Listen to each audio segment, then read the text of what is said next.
Salut à tous et bienvenue dans ce nouvel épisode des concepts marketing. Aujourd'hui on va s'attaquer à une question centrale, qu'est-ce qui rend un e-commerce rentable ? On va voir ensemble un principe fondamental, le 4-Quarter Accounting Principle, qui a été popularisé par Common Thread Collective et qui décompose la structure financière d'un e-commerce pour comprendre ce qui impacte la rentabilité. Pour ceux qui me découvrent, moi c'est Étienne, je suis le CEO de Rhodes, qui est une agence spécialisée dans la publicité pour les e-commerçants. Et sur cette chaîne, je produis du contenu éducatif autour des sujets du marketing, des ads et du e-commerce pour aider les marques à mieux performer. Si le contenu te plaît, abonne-toi à la chaîne et on est parti pour le concept de la semaine. Alors déjà, qu'est-ce que c'est que le 4-Quarter Accounting Principle ? Littéralement, si on traduit en français, 4 quarters ça veut dire 4 quarts, et Accounting Principle, c'est en gros principe de comptabilité. Ce que ça dit en fait, c'est qu'on peut diviser la structure financière d'un e-commerce en 4 parties qui sont à peu près égales, on va voir pourquoi après, et qui fonctionnent un peu comme des vases communicants. Dans le premier quart, on a les coûts marketing, donc c'est les budgets que vous dépensez par exemple en publicité. Ensuite, vous avez ce qu'on appelle les coûts de production ou les COGS, Cost of Goods Sold, ce qui englobe en gros tous les coûts que vous allez payer pour vendre un produit, par exemple les coûts de fabrication, d'expédition, de livraison, de paiement, si vous êtes sur Shopify, sur Stripe, ce genre de choses. Ensuite, vous avez les charges fixes, donc ça c'est tous les coûts qui ne dépendent pas de la vente d'un produit, par exemple les bureaux, les salaires ou les frais d'agence. Et enfin, ce qui vous reste, c'est le profit. Et en fait, pour comprendre comment ça fonctionne, il faut imaginer que ces 4 quartiers, un peu comme des vases, et que le chiffre d'affaires, c'est l'eau totale à répartir entre ces vases. Et donc la règle, selon Common Thread Collective, c'est que chacun de ces vases représente 25% du total du chiffre d'affaires. Le raisonnement, c'est de se dire, c'est que si un vase contient 30, 35 ou 40%,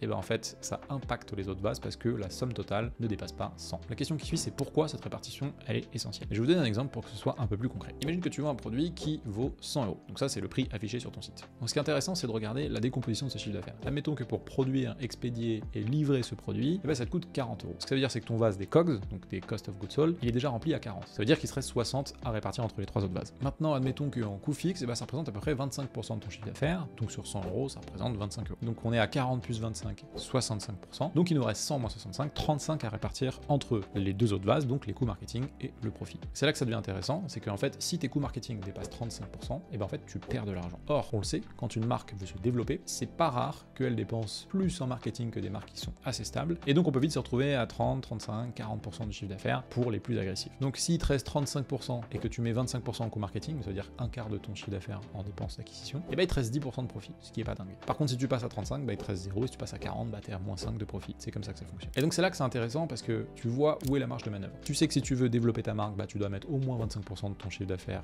en publicité, donc ça t'as pas de marge de manœuvre dessus. Tu sais que tu veux garder peut-être 20% de profit parce que tu as besoin de réinvestir dans ta boîte et te verser des dividendes. Donc en fait, tu as 45% que tu ne peux pas trop toucher. Donc ça veut dire qu'en gros, tu as 55% à répartir entre tes charges fixes et tes cost of goods sold, donc tes coûts variables. En sachant que les coûts marketing sont aussi des coûts variables. Donc c'est là que tu vois qu'avec 40 €, c'est trop élevé, donc il faut peut-être que tu travailles en gros ton fournisseur, ta plateforme de logistique, et ou alors que tes charges fixes, eh bien en fait, pèsent trop lourd dans ton bilan, et donc ça veut dire que soit il faut que tu fasses plus de volume pour les amortir, ou soit eh bien que tu coupes des salaires ou des prestations parce que l'équation n'est pas rentable. Ce qui est intéressant, c'est d'introduire aussi une nouvelle notion, la notion de marge brute. Donc la marge brute, en gros, c'est un peu les COGS mais à l'envers, c'est de dire combien je marge sur un produit que je vends X euros. Si je vends un produit 100 € et que ça me coûte 40 € de le produire, de l'expédier, de le livrer, etc. Et bien en fait ma marge brute elle est de 100 moins 40 égale 60, donc de 60%. Et donc en fait si on garde un peu cette règle en tête des 25, 25, 25, 25, donc les 4-Quarter Accounting Principle, et ben on sait d'emblée que avec une marge brute autour de 60%, ça va être compliqué d'avoir une équation économique qui est rentable, qui plus est si les coûts marketing sont agressifs parce qu'on est en période de croissance. Donc il va falloir travailler dessus. Pour augmenter la marge,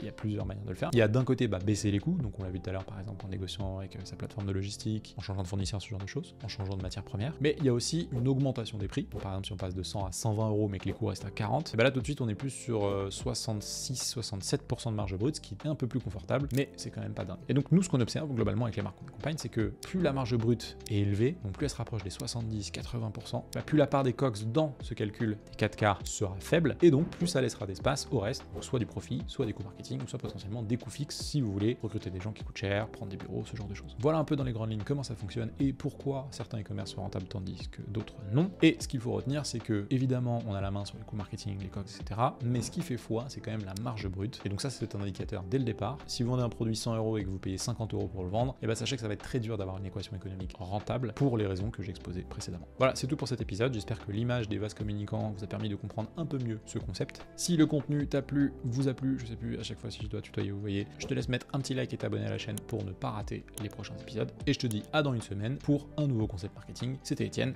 ciao.